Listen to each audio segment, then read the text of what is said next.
محبت ایک ایسی ناقابل فہم اور خطرناک شے ہے جو آپ کی ذات سے سب کچھ چھین لیتی ہے اور آپ کے پاس وہی کچھ باقی رہ جاتا ہے جو آپ کے محبوب کو پسند ہو۔ ہم محبت ختم نہیں کرنا چاہتے ہیں، نہ ہی اس شخص سے ہم دور جانا چاہتے ہیں، بلکہ ہم اس لیے رابطہ ختم کر دیتے ہیں کیونکہ ہم توجہ کی بھیک مانگ مانگ کر تھک جاتے ہیں۔ جب کوئی دل دکھائے تو خاموش ہو جاؤ، کیونکہ جب بندہ خاموش ہوتا ہے تو قدرت بولتی ہے۔ جبر کے رشتے بنانے والے صرف جسم فتح کر سکتے ہیں، روحوں پر ان کا اختیار نہیں ہوتا کیونکہ روحیں آزاد ہوتی ہیں۔ انسان ہمیشہ سخت مزاج اس وقت ہوتا ہے جب لوگ اس کے نرم مزاج سے ناجائز فائدہ اٹھا کر اسے تنگ کر دیتے ہیں۔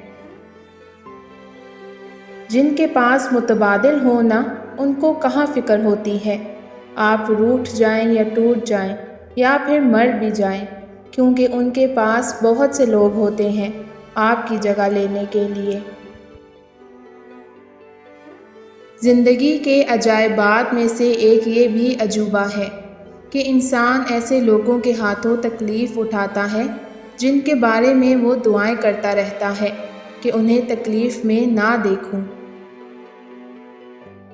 مرد صرف معاشرتی طور پر عورت کا آقا ہو سکتا ہے، مگر فطرتاً، عقلاً، منطقی اعتبار سے، دل سے، دماغ سے اور نفسیاتی طور پر عورت کا غلام ہے۔ ایک تحقیق کے مطابق مرد اس عورت میں دلچسپی لینا شروع کر دیتا ہے جو کماتی ہو اور اچھا بولتی ہو۔ عورت موم صرف اپنے من پسند مرد کے لیے ہوتی ہے، ورنہ عورت کے دل کی سختی چٹانوں کو مات دے جاتی ہے۔